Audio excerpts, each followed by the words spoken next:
আমার হাতটা দাও। তোমার নাম কি? মিনহাজ। আমি তোমার ভবিষ্যৎ বলে দিতে পারবো? বলেন। তোমার কাছে যখন টাকা থাকে, তোমার বাবা মা বন্ধু বান্ধব সবাই আসে, যখন টাকা থাকে না কেউ আসে না, করলা ঠিক না ভুল? ঠিক। রাগ করলা? না। তোমার যে বিপদে আপদে তুমি সবার কাছে আগায় যাও, কিন্তু যখন তুমি বিপদে পড়ো তখন কেউ আসে না, কথা ঠিক না ভুল? ঠিক। রাগ করলা? না। কও একবার বিসমিল্লাহ।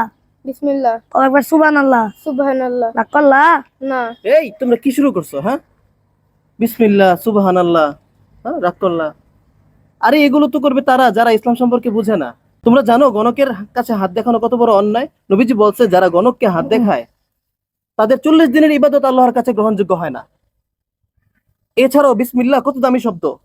সুবহানাল্লাহ একবার বললে আকাশে এবং জমিনের মাঝখানটা নেকে ভরে যায়, এমন একটা দামি শব্দ। আর এগুলো নিয়ে ফানি ভিডিও বানানো হচ্ছে, ফান করা হচ্ছে এগুলো নিয়ে। আজকের পর থেকে এগুলো আর করবা না। যেখানে আমরা নিজেদেরকে মুসলমান হিসেবে পরিচয় দিই, অথচ আমরা মুসলমানদের ইমান আমল নিয়ে ফাজলামি করি। এগুলো আর কাজ করবা না। নিজেরও বিরত থাকবা, অন্যদেরকেও এই ধরনের ভিডিও বানানো থেকে, এই ধরনের কাজকর্ম করা থেকে, কথা বলা থেকে বিরত রাখার চেষ্টা করবা, ঠিক আছে? জি। তাকবীরে তাশরিক, আল্লাহু আকবার, আল্লাহু আকবার, লা ইলাহা ইল্লাল্লাহু, আল্লাহু আকবার, আল্লাহু আকবার, ওয়ালিল্লাহিল হামদ। জিলহজ মাসের 9 তারিখ থেকে, 9 তারিখ ফজর থেকে নিয়ে 13 তারিখ আসর পর্যন্ত প্রত্যেক 5 ওয়াক্ত নামাজের পর একবার এই তাকবীর দেওয়া ওয়াজিব। এটাকে বলা হয় তাকবীরে তাশরিক। প্রত্যেক মুসলমানের জন্য এটা ওয়াজিব। পুরুষরা উচ্চ স্বরে দিবে এবং নারীরা নিম্ন স্বরে দিবে। এই শোনো, তোমার আব্বু কি এবার কোরবানি দিব? জি হুজুর, কিন্তু ভাগে দিবে।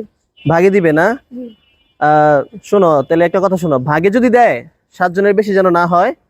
আর অবশ্যই 7 জনের মধ্যে প্রত্যেকের নিয়তই কিন্তু ঠিক থাকতে হবে। কেউ যদি নিয়ত করে গোশত খাওয়ার, অথবা কোরবানি দেওয়ার পরে সে গোশত বিক্রি করবে, বা তার যদি টাকা হালাল না হয়, তাহলে কিন্তু বাকি যারা আছে সবার কোরবানি কিন্তু নষ্ট হয়ে যাবে।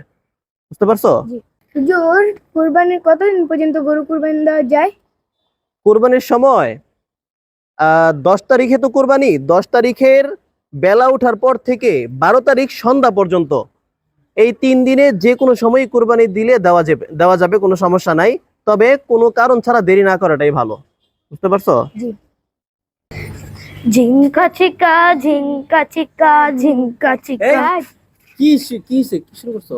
হুজুর, গান বলতেছো কেন? হুজুর এগুলো তো হাত থেকে শুনে আসছে। হাট থেকে গান শুনে আসছো? জি হুজুর, জি হুজুর। হাটে এই জন্য যেগুলো তোমরা চলে। এখানে গান বলতেছো? হাট জি। থেকে তোমার কি কেউ বলছে যে গানটা শিখো? হ্যাঁ, না হুজুর, শুনতে শুনতে শিখে ফেলছে। হাটের মধ্যে গান বাজতেছে? জি জি হুজুর। হুজুর। আফসোস, এখন হাটের মধ্যে গান বাজে, অথচ এই কুরবানির যে ঈদটা, এই কুরবানি বিষয়টা, এটা হচ্ছে পুরোটাই ইবাদতের অন্তর্ভুক্ত। আর এই ইবাদতের জন্য কুরবানির গরু যেখানে বিক্রি হয় সেখানে বাজে গান, ওরা আফসোস লাগে। সাহাবাদের সময় কিরকম ছিল জানো? কিরকম? আল্লাহু আকবার, আল্লাহু আকবার, লা ইলাহা ইল্লাল্লাহু, আল্লাহু আকবার, আল্লাহু আকবার, ওয়ালিল্লাহিল হামদ। মাশাআল্লাহ মাশাআল্লাহ, তোমরা কই থেকে আসছো এখন? হুজুর হাত থেকে। আর তাকবীর দিতে দিতে আসতেছো কেন? হুজুর হাতে তাকবীর শুনছে। তাকবীর শুনছে এর জন্য। ওই জন্য তোমার আসার সময় এটা পড়তে পড়তে আসছো। মাশাআল্লাহ, খুবই ভালো। দেখছো, সাহাবাদের সময়ে হাটের মধ্যে সাহাবারা যখন যাইতো তখন এভাবে তাকবীর দিত তারা, যাতে করে অন্যরা শুনতে পায়। আর এভাবে ছোট বাচ্চা থেকে বড়রাও যারা তাকবীর জানতো না তারাও এটা শিখে যেত। কিন্তু আফসোস, সেই সাহাবাদের যুগ এখন আর নাই তো, এই জন্য আমরা সবাই নষ্ট হয়ে গেছি। কিন্তু আমাদের উচিত সাহাবাদের সময়ের যে সোনালী যুগটা আবারও আমাদের মাঝে ফিরে আসা। এরকম গানের যে সিস্টেমটা, এটা বন্ধ করে তাকবীরে তাশরিক প্রচার প্রসার করার নিয়মটা আবার চালু করা উচিত, ঠিক না? জি। তোমার নাম কি? মিনহাজ। তুমি কোনো হিন্দুর ঘরের ছেলে না, তুমি একজন মুসলমান, কথা কি ঠিক না বল? ঠিক। তুমি যখন এই বাসায় গিয়া মোবাইলে স্ক্রল করো তখন তোমার সামনে একটা ভিডিও আসে, রাগ করলা বলো বিসমিল্লাহ সুবহানাল্লাহ, এই ধরনের ভিডিও আছে, কথা কি ঠিক না বল? ঠিক। বলো আলহামদুলিল্লাহ। আলহামদুলিল্লাহ। আলহামদুলিল্লাহ কেন বলছি জানো?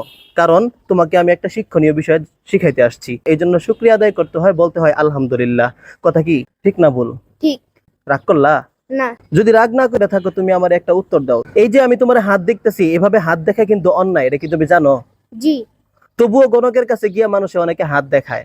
নবীজি বলছে গণকের কাছে গিয়ে যদি কেউ হাত দেখায় তাহলে তার 40 দিনের ইবাদত নষ্ট হয়ে যায়। তুমি কি এটা আগে জানতা? না। আমি তোমার এটা জানাইছি, এটার বিনিময়ে তোমার কাছ থেকে কোনো টাকা নিব না, তুমি কি খুশি হইলা? জি। আরেকবার বলো আলহামদুলিল্লাহ। আলহামদুলিল্লাহ। দ্বিতীয় আরেকটা কারণে এই ধরনের ভিডিও করা উচিত না, কারণ বিসমিল্লাহ এবং সুবহানাল্লাহ এই দুইটা হচ্ছে অত্যন্ত দামি শব্দ, আর এগুলো নিয়ে ফানি ভিডিও বানানো কখনোই উচিত না। কথাটা কি ভালো না মন্দ? ভালো। রাগ করলা? না। তুমি যে বাসায় গিয়ে স্ক্রল করার সাথে সাথে শুধুমাত্র রাগ করলা, বিসমিল্লাহ সুবহানাল্লাহ ভিডিও আসে, এটা আমি কেমনে জানলাম জানো? কেমনে? কারণ আমার কাছেও আসে এগুলো। এভাবে যদি কোনো গণক তোমার হাত দেখতে আসে, উল্টা তারা আগে দুইটা থাপ্পড় দিয়া বলবা, তোরে যে আমি থাপ্পড় দিমু এটা তুই একটু আগে জানলি না কি লিগা? এভাবে তারা জিজ্ঞেস করবা, পারবা? জি। রাগ করলা? না। বলো আলহামদুলিল্লাহ। আলহামদুলিল্লাহ। প্রিয় দর্শক, এই ভিডিওটা বানানোর একটাই কারণ, আমাদের এখন এই মুহূর্তে আমরা দেখতে পাচ্ছি অনলাইন জুড়ে শুধুমাত্র রাগ করলা, সুবহানাল্লাহ, বিসমিল্লাহ। গণকের কাছে যাওয়া এবং গণককে হাত দেখানোর ব্যাপারে রাসূল সাল্লাল্লাহু আলাইহি ওয়াসাল্লাম বলেছেন, যে ব্যক্তি গণকের কাছে যায় এবং তাকে হাত দেখায়, তার 40 দিনের ইবাদত আল্লাহর কাছে গ্রহণযোগ্য হয় না। এছাড়াও আরো একটা বিষয় এই ধরনের ভিডিও করা উচিত না, সেটা হচ্ছে গিয়ে বিসমিল্লাহ এবং সুবহানাল্লাহ নিয়ে ফান করা হয়। আল্লাহ তাআলা আমাদেরকে এই বিষয়গুলো বুঝার তৌফিক দান করুন।